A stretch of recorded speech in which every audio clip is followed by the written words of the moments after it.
Bismillahirrahmanirrahim.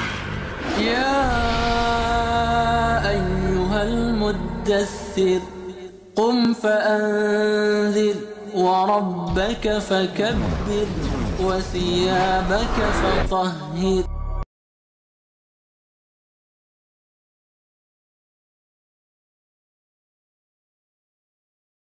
Assalamualaikum warahmatullahi wabarakatuh.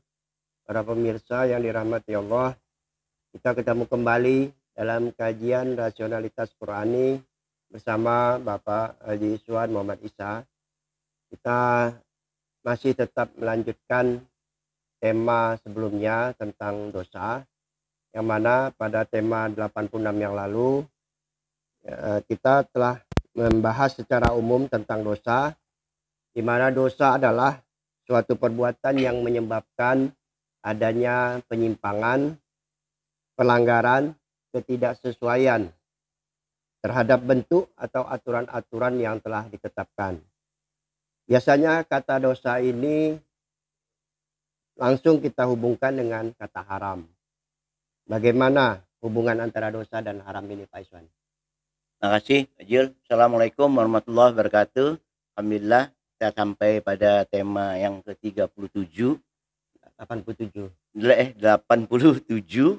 Nah, tadi dari apa yang Pak Jul sampaikan tadi tentang dosa tadi, berarti kan kita di sini memahami bahwa kata kunci dari dosa ini berarti yang pertama adanya perbuatan, yang kedua adanya aturan. Jadi kalau tanpa keduanya ini ndak ada dosa gitu. Kalau kita berbuat tapi aturannya ndak ada, ya nggak dosa. Tapi ada aturan tapi tidak ada yang dilanggar, ya tidak ada. Jadi tidak ada dosa juga gitu. Nah ini makna daripada dosa. Nah sedangkan haram ini kan dia berasal dari kata dasar haruma, yang bermakna dia sesuatu yang menjadi terlarang. Jadi dia sesuatu, jadi dari makna inilah secara derivatif kita mengenal istilah-istilah di dalam makna haram haruma ini, merampas, menghilangkan atau menyatakan tidak sah. Nah, termasuk melarang itu sendiri di dalam bahasa Indonesia gitu. Nah, jadi kalau kita lihat dalam konteks dosa, jadi dapat kita katakan bahwa dosa itu adalah tadi kan kita katakan perbuatan. Jadi dosa itu adalah perbuatan daripada subjek. Nah, perbuatan daripada subjek, dia melakukan sesuatu yang tadi Pak Jul katakan adanya melanggar aturan, misalnya dosa. Nah, sedangkan haram itu menunjukkan objeknya gitu. Nah, jadi kalau kita lihat dosa adalah menunjukkan pada pelaku subjek, haram itu menunjukkan pada objek yang dilakukannya gitu. Nah, dari makna umum pelarangan objek inilah muncul perintah-perintah teknis yang secara umum kita kenal dengan nahi mungkar. Janganlah kamu begini, tinggalkanlah ini, lakukanlah. Nah, ini yang artinya hubungan antara dosa dan konsep dosa dan konsep haram gitu. Tapi kalau kita lihat penggunaannya seakan-akan ada pertentangan. Misalnya sebutan ihram, muhrim, kemudian tanah haram dan lain-lain. Iya, iya. Apakah kata dasar haruma ini memiliki makna lain, Pak Iswan? Nah, dalam konteks ini kita kan mengenal Masjidil Haram, muhrim. Nah, ini kan bukan haram, muhrim di otak kita kan halal, bagus, suci gitu kan, Masjidil Haram. Nah, kalau masalah ini kan pernah saya katakan bahwa di dalam penggunaan kata itu Allah tidak mungkin menggunakan dua kata yang berbeda dengan makna yang persis sama. Tapi sebaliknya, satu kata yang digunakan Allah dengan menggunakan bahasa Arab ini bisa mempunyai makna yang beragam. Bahkan maknanya saling bertentangan seperti apa yang ditanyakan tadi. Tadi kita bicara haram hal-hal yang jelek, ada juga hal-hal yang bagus gitu. Nah, di dalam bahasa Arab kita mengenal para ahli bahasa Arab ada mengenal istilah al-tadat. Al-tadat itu hanya ada di dalam bahasa Arab. Tidak ada bahasa lain di dunia ini. Apa maksud al-tadat itu adalah satu kata mempunyai dua makna yang bertentangan. Nah, ini hanya ada di dalam bahasa Arab, tidak ada bahasa lain di dunia gitu. Nah, jadi misalnya kata zan itu persangkaan, tapi arti yang lain juga lawannya, bisa juga keyakinan yang pasti gitu. Nah, misalnya kata abada itu tunduk, patuh menurut aturan, terikat. Nah, tapi lawannya juga dia seperti bisa bermakna bebas menentukan pilihan gitu. Nah, dari pemahaman al-tadat inilah yang tadi Pak Jul tanyakan. Jadi ada dalam pengertian yang pertama tadi, ada yang pengertian yang kedua. Nah, di dalam abstraksi kita, kadang-kadang di dalam pemahaman kita gitu. Nah, inilah yang kadang-kadang menjadikan masalah gitu. Masalah ketika kita tidak memahami ini gitu. Contoh dalam sehari-hari saja, misalnya kita katakan bahwa persangkaan itu tidak, Allah mengatakan di dalam Al-Qur'an, innazan la yahni minal haqqi syai'in. Persangkaan itu tidak berguna sama sekali. Tapi ada juga dalam perbincangan, misalnya ada hadis qudsi, ana fi zanni abdi. Nah, ini kita terjemahkanlah Allah ada di dalam sangka-sangka, padahal di sini Allah ada di dalam keyakinanmu. Nah, ini yang kadang-kadang bikin rancu. Begitu juga di dalam kata haram ini gitu. Tadi dikatakan bahwa haram menunjukkan pada objek yang dilarang. Berarti sesuatu atau objek yang dikatakan haram oleh Al-Quran bersifat spesifik dalam ruang lingkupnya. Iya, kalau kita lihat, ya ada juga kalau spesifik yang tadi dimaksudkan, misalnya kita lihat di dalam surah An-Nahl ayat 115. Nah, di situ Allah mengatakan innama harama alaikumul maitata wal-dama wa lahmal khinzir wa ahilla li khairillah bihi. Jadi di situ Allah mengatakan sesungguhnya Allah hanya mengharamkan atasmu bangkai, terus daging babi dan binatang yang disembelih dengan tidak menyebut nama Allah. Nah, kalau ini kan sangat jelas nih, sangat jelas ruang lingkup detail daripada apa yang disebutkan Allah. Nah, yang lebih detail lagi, misalnya dia dilanjutkan lagi oleh Rasulullah. Nah, di dalam hadis Abu Daud itu kalau kita baca, ada salah satu hadis Rasulullah mengatakan itu dari Abu Hurairah, bahwa Rasulullah Shallallahu Alaihi Wasallam menyatakan bahwa sesungguhnya Allah telah mengharamkan khamar dan hasil penjualannya. Nah, berarti ini kan kriterianya tidak jelas disebut gitu. Juga mengharamkan babi dan hasil penjualannya, mengharamkan bangkai dan hasil penjualannya. Nah, jadi tadi kalau ditanyakan objek yang spesifik, nah inilah contoh-contoh ayat yang menunjukkan bahwa objeknya itu berbentuk spesifik gitu. Adakah yang tidak spesifik ruang lingkupnya? Nah, kalau itu ada juga yang tidak spesifik. Misalnya kalau kita lihat di surah Al-A'raf 157, di situ Allah mengatakan bahwa wa yuharramu alaihimul maitatu. Jadi Allah alaihimul khaba'ith. Jadi Allah katakan wa yuharramu alaihimul khaba'ith. Jadi Allah mengatakan Allah mengharamkan bagi mereka sesuatu yang khaba'is. Khaba'is ini buruk. Dia berasal dari kata khabasa, khabasa itu khabas.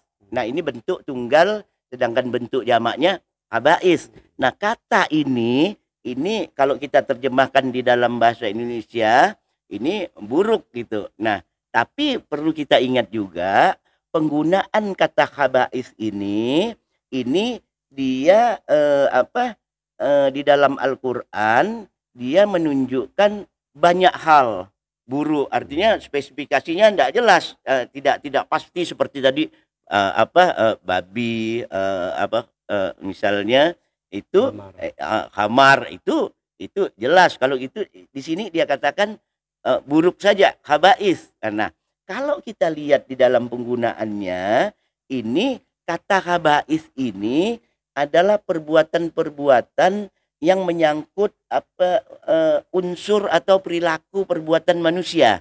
Jadi dia tidak menunjukkan hal lain, dia menunjukkan atas perilaku khaba'is. Nah, kalau kita lihat misalnya di ayat-ayat itu, misalnya amal yang buruk, nah itu disebut khaba'is di Al-Anbiya 74 itu.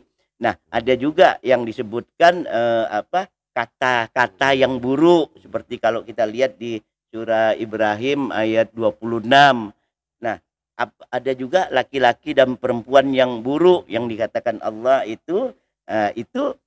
Jadi kalau kita lihat unsur yang ditunjukkannya ini adalah khaba'is ini, yang buruk ini, dari perbuatan, dari perilaku daripada manusia gitu. Nah, bukan hal lainnya.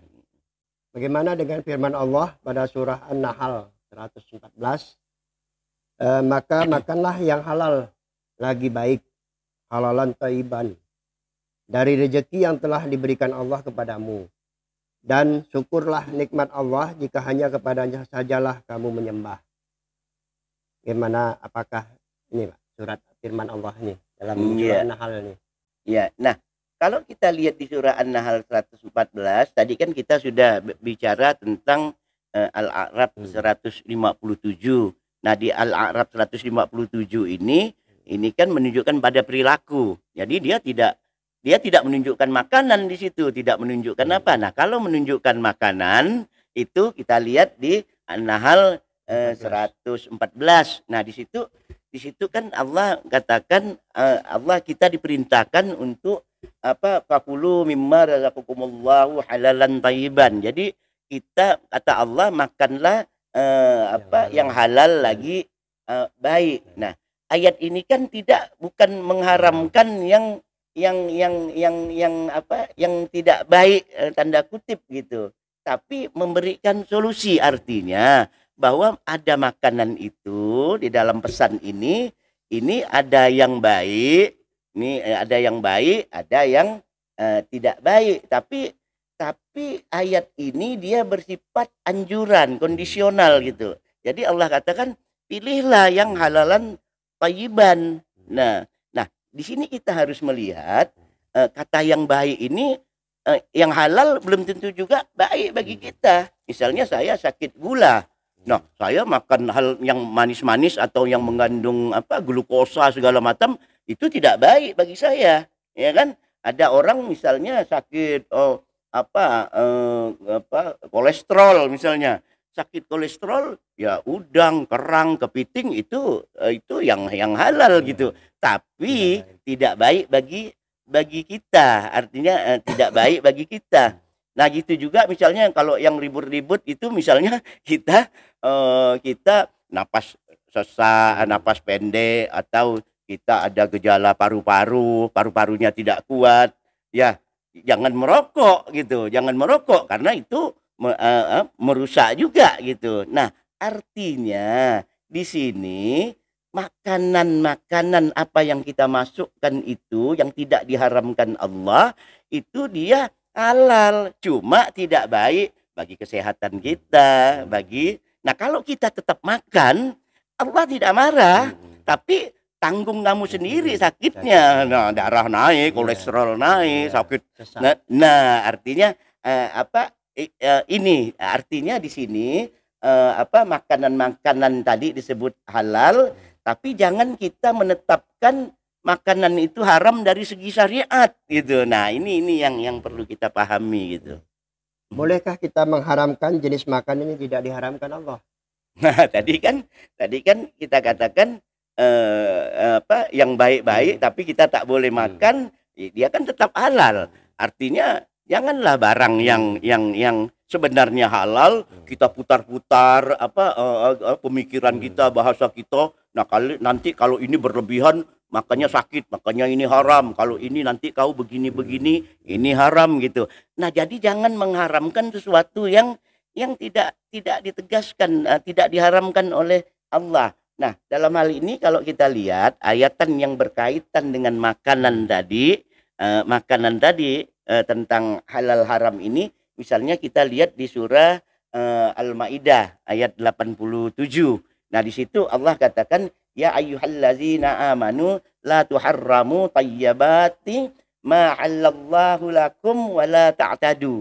Nah, innallaha la yuhibbul muhtadin. Jadi di sini Allah mengatakan bahwa wahai orang-orang yang beriman, janganlah kamu mengharamkan sesuatu yang baik itu yang dihalalkan oleh Allah kepadamu, dan janganlah kamu berlebih-lebihan, katanya. Artinya ya jangan berlebih-lebihan, ini jangan membuat hal-hal yang melampaui batas gitu. Nah, itu sesungguhnya Allah tidak menyukai orang-orang yang melampaui batas. Nah, jadi kunci sebenarnya di sini dalam konteks haram, dalam konteks makanan, jangan melampaui batas gitu. Kalau soal penyakit, ya minum air putih pun kalau tidak berhenti ya minum makanan kue pun tidak berhenti, ya melampaui batas bisa mendatangkan penyakit gitu. Tapi tidak menyebabkan barang itu haram gitu. Nah, ini ada ini perbedaannya gitu.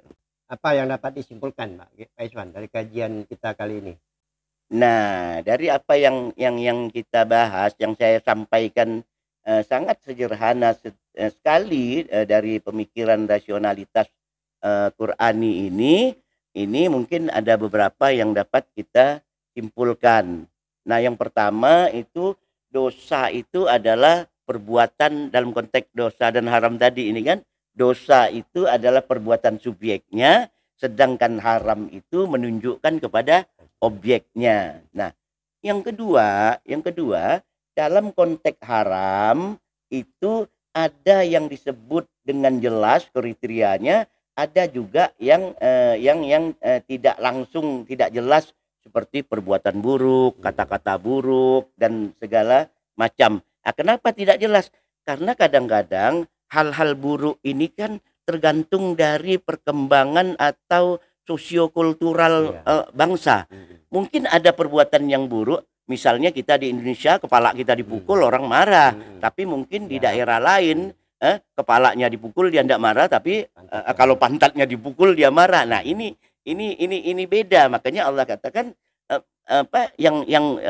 Allah katakan secara umum aja yang buruk. Makanya kalau kita lihat di dalam perintah Allah amar ma'ruf, Allah menyuruh perbuatan itu Allah menggunakan kata ma'ruf, itu dari kata dasar arafah. Artinya kalau kamu mau berbuat yang baik, kau buatlah sesuatu yang di situ memang dikenal orang gitu. Jangan orang mengenal A baik, kita lakukan B yang tidak baik gitu. Nah, ini makanya Allah memberikan kriteria yang bebas. Nah, yang ketiga, kesimpulan yang dapat kita tarik bahwa janganlah kita melampaui batas. Artinya kita dengan mudah tanpa memberi narasi apa-apa secara Qur'ani, secara komprehensif, koheren, dan secara rasional itu kita memutuskan dari makna dalam seolah-olah merupakan dalam syariat ini haram, itu halal, yang ini haram, tapi tanpa memberikan landasan-landasan yang komprehensif, logis, dan gradatif. Maksudnya gradatif, janganlah kita mengutip hadis, kita katakan sesuatu A, padahal hadis itu melanggar Al-Quran gitu. Jadi secara gradatif lah kita berpikir. Jangan dibalik, kita pegang dulu pendapat ulama, kita pegang dulu pendapat kita, baru kita cari hadisnya yang sesuai dengan pendapat kita cari lagi Al-Quran yang sesuai pendapat kita. Nah, ini kan terbalik. Tetapkan dulu Al-Quran sebagai prinsip-prinsip dasar Al-Quran, nah baru kita sumber primer, sumber sekunder, sumber tertier, nah secara urut. Jadi saya kira pada tema 37 ini tentang dosa dan haram secara singkat hanya ini yang bisa saya sampaikan. Demikian para pemirsa yang dirahmati Allah, kajian kita dapat kita akhiri. Sampai ketemu pada kajian mendatang. Assalamualaikum warahmatullahi wabarakatuh. Waalaikumsalam warahmatullahi wabarakatuh.